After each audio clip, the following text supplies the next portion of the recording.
Hour with the news which will provide some real relief for Manchester United fans. In the last hour, they finally agreed a deal with Brentford for the signing of Bryan Mbeumo. They've gone backwards, they've gone forwards, they've gone backwards, they've gone forwards. Finally, the deal is agreed. I'm joined by Dharmesh Sheth. Dharmesh, what else can you tell us about this one? Yeah, it looks like the saga is close to coming to an end. This started about 6 weeks ago, didn't it? Manchester United making that bid of £45 million plus £10 million in performance-related add-ons. Then another bid went in worth £62.5 million. I think Brentford were really steadfast and stubborn in their approach to this. They had a figure in mind and they said, we are not going to go anywhere below that. And finally, the two clubs have met, and it is a deal worth £71 million.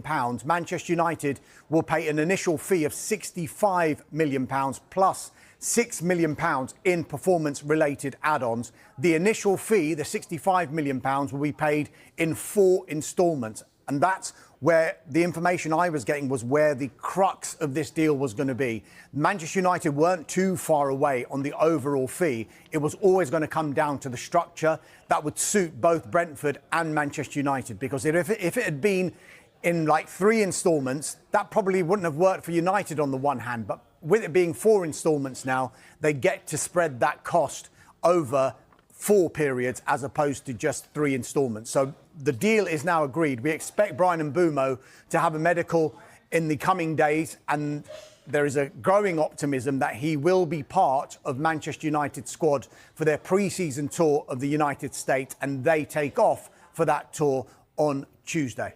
OK, so a bit of a rush from a Manchester United point of view. Brentford ended the season in such great shape, but they've now lost their manager, gone to Tottenham. They've lost their captain, gone to Arsenal. Now they've lost their top scorer off to Manchester United. Where does it leave them?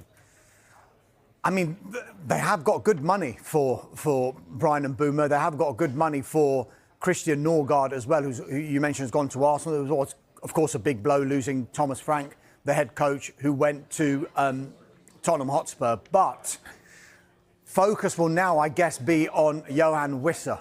And the noises we've been hearing throughout this transfer window is that Brentford do not want to sell both Bryan Mbeumo and Yoane Wissa, plus £6 million in add-ons. The fixed fee, that's the £65 million, will be paid in 4 instalments. What happens next? Well, Mbeumo is expected to take a medical in the coming days, may even be as soon as this weekend. And all being well, there's now a growing optimism that everything could and should be sorted in time for Mbeumo to be part of the squad that flies out to the United States for the club's pre-season tour, and that is on Tuesdays when they fly out. So Mbeumo on course now to become Manchester United's 3rd signing of the window after Matheus Cunha arrived from Wolves for £62.5 million, and of course Diego Leon, although that one was kind of agreed in January but finalised in the summer. Yeah, I mean, you sense that could be a big signing for Man United. It'll get a lot of attention. But how about from a Brentford point of view? I've got a lot of Brentford fan friends, and they're saying to me, well, Thomas Frank's gone and Mbeumo's about to go. What about Yoane Wissa? Surely we can't let him go as well. Yeah, well, you'd imagine that off the back of losing someone like Bryan Mbeumo, there would be a reluctance to sell any more players, particularly when they've already lost a number of key first-team players. However, whilst the stance from Brentford is Yoane Wissa is not for sale, when you're talking transfers, you always have to caveat it with, well, if someone puts this amount of money on the table, Brentford may find it difficult to resist. Now, we know that there is a lot of interest in Yoane Wissa. We know that Nottingham Forest failed with an attempted bid in January and earlier in this summer. We know that there is interest from Tottenham Hotspur and Newcastle United as well. But so far, Brentford have been able to resist any potential offers from these other football clubs. We know that he has 1 year plus a club option further year on his contract, which gives them a slight advantage in this situation.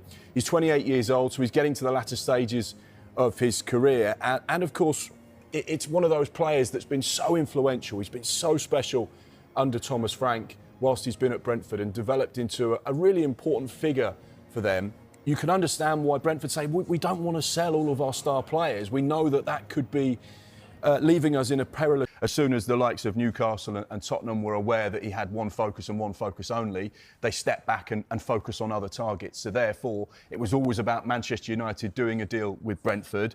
The second offer, we understand, has been rejected by Brentford. That totalled around £62.5 million, but the continuation of dialogue between the two clubs suggests that they're close to an agreement. My information is it's just a case of the way the deal is structured before they can come to a mutual